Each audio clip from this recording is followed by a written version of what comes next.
All right, my name is Kendra Ponton. I'm presenting my PowerPoint for English 1301.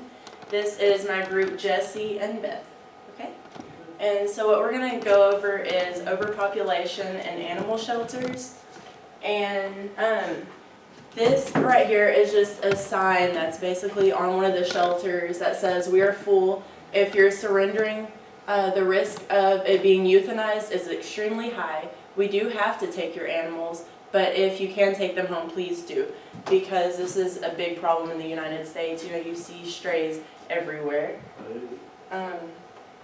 So in the United States, there are approximately 70 million stray animals, and of this giant number, only about 6 to 8 million actually end up in an animal shelter every year. And then there are 3,500 animal shelters here. If animals were evenly placed in these shelters, it would make about 2,000 dogs and cats for every shelter. So they would be packed, basically, like they are.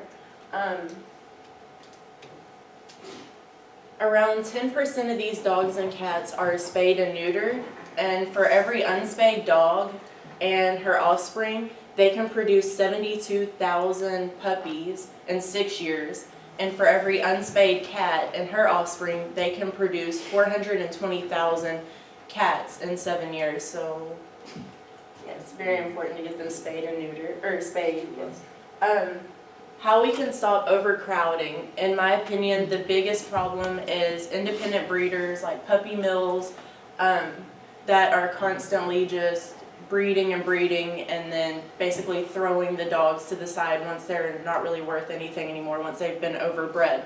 So I think we should limit the amount of times each breeder can breed. People buy from breeders so they can pick exactly what kind of dog or cat they want, leaving the shelters with very little business, because why would you buy from a shelter when you could buy from a person and know exactly what you're getting and where it's coming from and like that. And by limiting these breeders, we will be forcing people to buy from shelters for their animals, because you know it'll become easier and more sensible to just go to a shelter. So one person that I'm working with said that you should expand the shelters, but the only issue with this is expanding the shelters doesn't bring in more money. So a reason why the animals get euthanized after 3 days or whatever the limit may be is because they can't afford to feed them, or maybe they're aggressive, or but mainly they can't afford to feed and house all these animals. And so I know everybody's been to Walmart, so y'all know Walmart is huge and there's so many checkout lines, but there's nobody working them, so what good does it do? So there's space for it, but no one to work it. So it doesn't, So shelters euthanize animals for reasons such as illness, aggression, and overpopulation. The illness part, again, goes back to, economic reasons. They can't afford to get them their shots sometimes, and they can't afford to go the extra few steps to be sure these dogs stay healthy. And the animals, they're unwanted. If some people come to the shelters and find their animals, they just lost their dog and that's where they ended up. And then some people, don't, and they just stay there, and that's it.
My name's Beth, and I did overpopulation in animal shelters.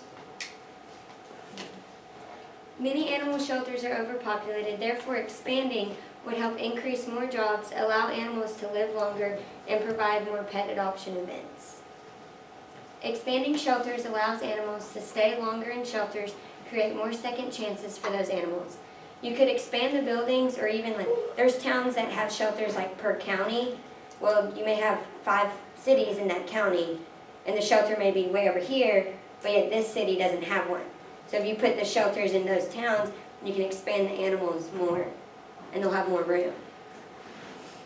Expanding on shelters will increase more jobs in all different fields. Construction jobs, the jobs in the shelters with the workers, or getting more vets, and also more animal patrol if you put up more shelters in different cities. And then creating more pet adoptions in towns without shelters will receive a second chance at life. You see those whenever you go to like Petco or PetSmart, you see on a Saturday that they're doing pet adoption events. Well, like we in Longview, there's one at Petco and PetSmart every Saturday. Well, if you bring one here in Kilgore or something where there's not, then there's more chance of second chances. Only 47% of dogs get a second chance during a pet adoption, and 42% of cats. Therefore, the shelters are still bringing back animals from adoption events, making expansion a big thing. With only 47%, you're bringing back more than half, but then people say you have 10 animals you bring and 4 of them get adopted, you're bringing back 6, well, someone could bring a litter of 8. So then you're already having more than what you left with. Same goes for the cats too. Some people may think that controlling the breeding of animals will stop the overpopulation of animals, or the lowering the cost of animals from shelters will, but the best way to save an animal's life is by expanding a shelter and allow for a better life. People will breed animals to try to make money, but sometimes pregnancy in animals happens without owners knowing. Most people do not want the puppies or kittens if they don't want their animal getting pregnant. Therefore, breeding will cause a bunch of litters in shelters. If the cost of animals out of shelters lowers, it will put those shelters in trouble. They will have to lower their pay for employees, try to find vets that will charge lower rates, and still have to purchase food with a lower income. This is actually my dog. I bought him from a shelter when he was 3 months old. He is now 3 years old, and I registered him as a service dog. And German Shepherds are restricted breeds. You can't have them everywhere. But him being a service dog, he can go anywhere with me. And he's the best dog I've ever had. And that's it. Okay.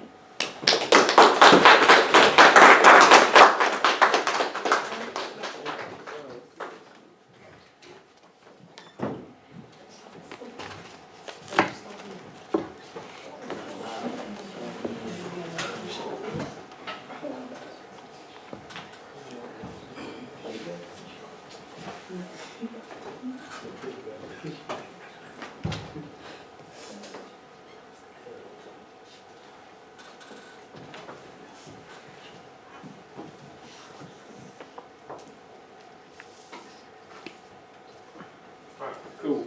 All right, good morning, everybody. My name is Jesse Gorman, and this is my point of view of pet adoptions, why we should lower the price for pets to be adopted out. So this is buying life for sale. Adopting a pet. Pet adoption has been around for a very long time. It was also very cheap to adopt. Although it's no longer like this anymore, if the adoption rate was cheaper, it would allow more animals to live. The cost to run a shelter would decrease, and it would put a stop to puppy mills. Allowing more animals to live. If the price to adopt was cheaper, it would allow all economic classes to adopt. This is like your poor, middle class, rich.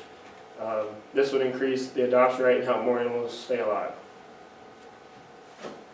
The sad truth, in adoption facilities, pets can only stay for a certain amount of time, whether it's months, days, or hours before they'll be euthanized. Like my partner said, it is the sad truth about it. They can't keep them forever. They have to put them down eventually. The cheaper cost will result in more pets being adopted, which will put a decrease in the number of animals being put down, overall saving thousands of pets' lives a day. Decrease the cost to run a shelter. If pet adoption was cheaper, The cost to run a shelter would decrease simply because more pets are being adopted out leaves less number of pets still in shelters.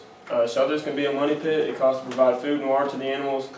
Even air conditioning and heat are essential to the pet survival. The most costly chore is the vet. Local vets will go to the shelters to perform checkups to make sure the animals are healthy enough to be adopted out. This is just basically saying that we need to close them down. Eventually shelters will start to slow down due to the number of pets being adopted. This can cause the shelters to close down, reducing the number of shelters in towns. Stop puppy mills and animal abuse. The cost was cheaper to adopt. More people would adopt from shelters than buy from breeders. Breeders can also be very expensive.